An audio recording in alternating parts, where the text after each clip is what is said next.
দূরে ও কাছের বন্ধুরা সবাই কেমন আছেন? আজকে একটা নতুন রেসিপি নিয়ে এসেছি। চারিদিকে মুখলা এই কচুটার নাম পঞ্চমুখী। ছোটোবেলায় আদর্শ লিপি বইতে এই পঞ্চমুখীটা দেখেছিলাম। এই কচুটা আমি কখনো খাইনি, এই নিয়ে সেকেন্ড টাইম আমি তৈরি করছি। তাই আমি বুঝতে পারছিলাম না এটা কীভাবে তৈরি করব, তাই নিজে নিজে একটা রেসিপি করেই ফেললাম।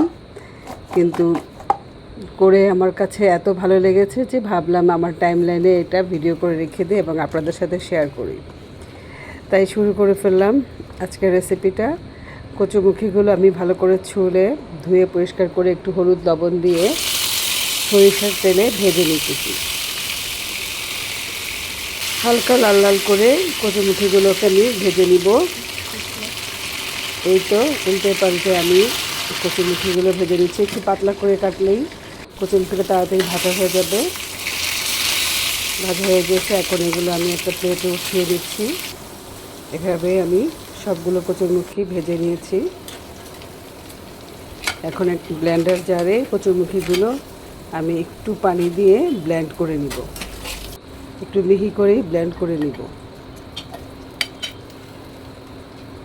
এভাবে আমি সবগুলোকেই ব্লেন্ড করে নিচ্ছি।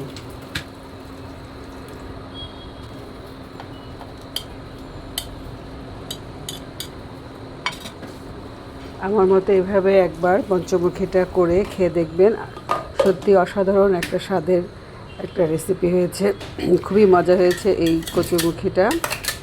এখন কড়াইতে তেল দিয়ে কালো জিরা, জিরা আর কিছু পাঁচফোড়ন তেলের মধ্যে ফোড়ন দিয়ে নিচ্ছি।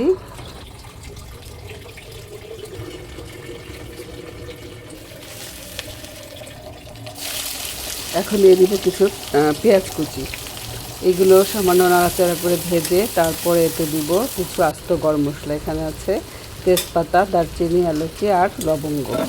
এগুলো একটু ভেজে নিব। ভাজা হয়ে গেলে দিয়ে দিব মশলা। গুঁড়া 1 চা চামচ, হলুদের গুঁড়া 1 চা চামচ, জিরার গুঁড়া 1 চা চামচ, 1.5 চা চামচ জিরার গুঁড়া, ধনিয়ার গুঁড়া 1.5 চা চামচ, 1.5 চা চামচ, লবণ 1/2 টেবিল স্পুন, দেব সামান্য পানি।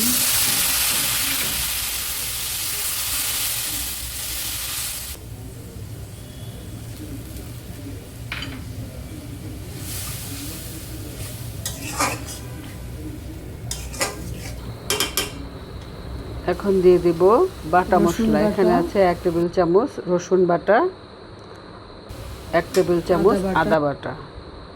এগুলো আমি আবার ভালো করে মিশিয়ে কষিয়ে নিব।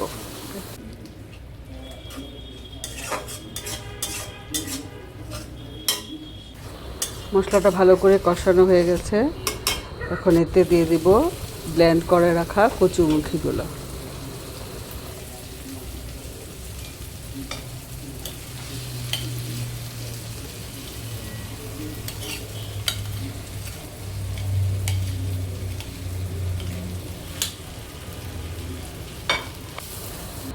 কচুরমুখিগুলো বেশ আঠালো। এখন আমি ভালো করে নেড়ে মশলার সাথে এগুলোকে মিশিয়ে দিচ্ছি, মিশিয়ে দিব। মেশানো হয়ে গেলে তারপর আমি ব্লেন্ডারের জারটা ধুয়ে একটু পানি দিয়ে ভালোভাবে নেড়ে চেড়ে এটাকে কষিয়ে নিব। এটা অনবরত নাড়তে থাকতে হবে, না হলে নিচে লেগে যেতে পারে। এটা তো বেশ আঠালো, কিন্তু এটা খেতে কিন্তু অসাধারণ লাগে। এই তো আমি এটাকে এখন ভালো করে পানির সাথে মিশিয়ে কিছুক্ষণ রান্না করব। নেড়ে চেড়ে ভালো করে মিশিয়ে দিব।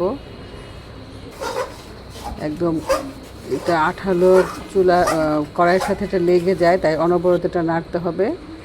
এখন দিয়ে দিচ্ছি কিছু কাঁচামরিচ ফালি করা। ভালো করে ভেজে নিতে হবে, যেন যখন এটা কড়াই থেকে ছেড়ে আসবে তখন এটা হয়ে যাবে। এই কচুমুখিটা খেতে এত যে মজা, এটা আমি আগে কখনো খাইনি। এই নিয়ে আমি দ্বিতীয়বার রান্না করলাম। প্রথমবার রান্না করেই খুব ভালো লেগেছে, তাই ভাবলাম যে এটা ভিডিও করে আমার টাইমলাইনে রেখে দিই আর আপনাদের সাথেও শেয়ার করি। আপনারাও আমার মতো করে এভাবে একবার করে খেয়ে দেখবেন। এটা সাদা ভাতের সাথেও খুব মজা লাগে আর খিচুড়ির সাথেও। এখন দিয়ে দিলাম ভাজা জিরার গুঁড়া, এটা অবশ্যই দিবে, এটা দিলেও আর একটু সুন্দর একটা ফ্লেভার আসে। সব শেষে ধনেপাতা দিয়ে আমি এটা নামিয়ে নেব। খিচুড়ির সাথেও এটা অনেক মজা লাগে। খিচুড়ির সাথে আমরা অনেক সময় অনেক ধরনের ভর্তা খেয়ে থাকি, তার মধ্যে এটাও আপনি যোগ করতে পারেন। এই ভর্তাটা বা ঘন্টটা খুবই মজা লাগে সাদা ভাত খিচুড়ির সাথে। এই তো হয়ে গেল আমার কচুরমুখী ঘন্ট বা পঞ্চমুখীর ঘন্ট। এই পঞ্চমুখীকে আপনারা কি বলেন আমাকে একটু কমেন্টস করে জানাবেন। আমি এটা জানি না, ছোটোবেলায় আদর্শলিপি বইয়ে এই জিনিসটার ছবি দেখেছিলাম, তাই আমি এটাকে দেখে আমি চিনতে পেরেছি যে এটা পঞ্চমুখী। আদারওয়াইজ আমি এটা কখনো খাইনি, শুধু ছবিতেই দেখেছি। আমার রেসিপিটা আপনাদের কাছে কেমন লেগেছে আপনারা অবশ্যই একবার আমার মতো করে ট্রাই করে খেয়ে দেখবেন আর আমাকে জানাবেন এটা কেমন লাগে এটা খেতে। আজকে এই পর্যন্তই। সবাই ভালো থাকবেন, সুস্থ থাকবেন আর বেশি বেশি করে আমার ভিডিওটা দেখবেন, শেয়ার করে দিবেন। আল্লাহ হাফেজ।